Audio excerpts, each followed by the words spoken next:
이렇게 좀 확진자가 계속 늘어나고 있는 와중에도 이제 고령층에 대한 백신 접종이 곧 시작이 되잖아요. 좀 도내에서는 어떻게 진행되고 있는지 정리해 주시죠.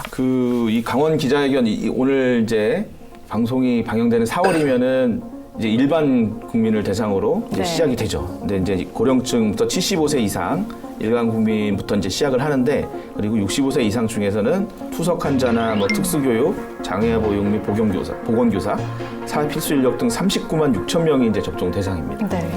코로나19 예방 접종 단계 2단계인데요. 그러니까 1단계는 우리 방역 치료 필수 요원 했잖아요. 그리고 3단계는 7월부터 되거든요. 그러니까 네. 4, 5, 6, 3개월 동안 이루어지는 2단계의 징검다리 조치이고요.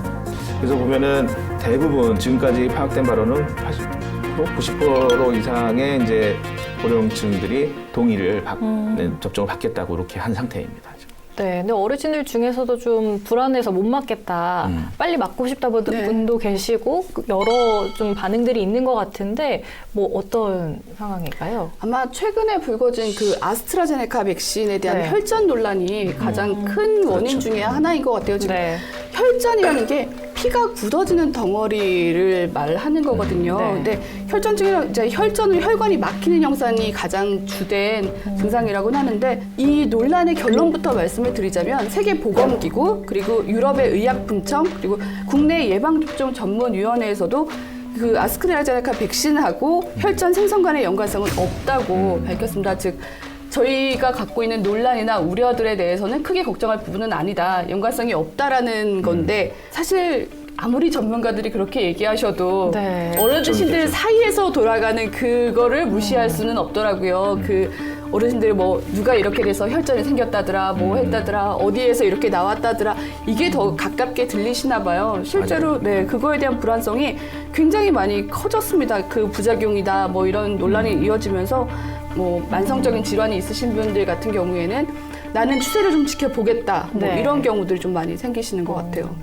뭐 어르신들이 이번에 접종을 뭐 거부하거나 나는 이번에 안 맞겠다 하면은 순서가 후순위로 밀리게 되는 건가요? 그렇습니다. 일단은 이제 순서가 지금 정해져 있잖아요. 근데 백신 접종은 자유예요. 강제할 수가 없기 때문에 백신 접종, 내가 이제 접종 대상인 기간에 안 맞겠습니다 하면 그걸 강제할 수는 없죠. 그렇지만 순서가 한참 뒤로 밀리기 때문에 아마 한 뭐 11월 돼서야 다시 이제 기회가 오지 않나, 이런 의견이 있더라고요. 근데 이제 백신 같은 경우 이제 코로나 백신이 워낙 짧은 기간에 만들어지고 또 충분히 안심할 만한 임상 실험 결과가 없기 때문에 다들 불안한 마음은 있는 것 같아요. 조금 이제 저도 좀 추이를 보고 싶긴 한데 제 순서가 오면 저는 이제 맞을 것 같아요. 그래서 이제 우리나라가 그래도 좀 방역이 잘 갖춰진 나라니까 백신도 맞고 그래도 또 방역 수칙도 잘 지키고 해가지고 코로나 이겨낼 겁니다. 지금 보면은 우리가 꼭 좀 기억했으면 하는 사례가 뭐냐면, 이스라엘 같은 경우에는 다 맞았어요. 다 맞고 마스크 풀고 다녀요. 그러니까 이미 거기는 집단 면역이 됐다라고 확신을 하고 있는데, 그 인구가 우리나라랑 뭐 10분의 1 되나? 엄청 적기 때문에 빨리 맞춰서 그렇게 됐는데, 이미 거기가 임상이라고 볼 수도 있는 거예요. 그러니까 이렇게 지금 혈전 논란이나 뭐 이런 거에 대한 불안감보다 이미 맞은 나라가 어떻게 되고 있다는 거를 더 빨리 가까이에서 접하고 마음의 안정을 가져가는 것이 더 낫지 않나, 이렇게 생각이 듭니다. 그래서 좀 뭐 고령층 가족을 둔 사람들의 의견도 좀 분분하다고 합니다. 좀 보통 어르신들이 이제 자기 자식들이 내 자식들 맞지 말래 막 이러면서 안 맞는 분들 좀 계시잖아요. 좀 어떤 상황이신지. 아마 그러실 것 같아요. 고령자들 같은 경우에 정말 고혈압, 당뇨 이런 걸 앓고 계신 질환들, 이제 만성질환을 갖고 계신 분들이 많으신데, 하필 이게 또 혈전과 연관되는 질환이기 때문에 내 부모님은 이미 연세도 있으신데 이런 기저질환까지 갖고 계시니까 좀 더 안전을 위해서 지켜보셨다가 맞으시라, 뭐 이렇게 하는 경우도, 사실 저도 제 부모님이 그런 기저질환이 있으시다고 하면 선뜻 본인이 불안해하시면 무조건 맞으세요는 못할 것 같거든요. 이게 나중에 혹시라도 문제가 생길 수 있다라면 조금 더 미뤘다가 다만 뭐 외출을 중단하신다든가 아니면 마스크를 좀 더 철저히 쓰신다든가 이런 수칙을 지키시되 조금 더 천천히 맞으세요라고 할 수도 있을 것 같아요. 그런데 저는 맞으라고. 그렇죠. 결론은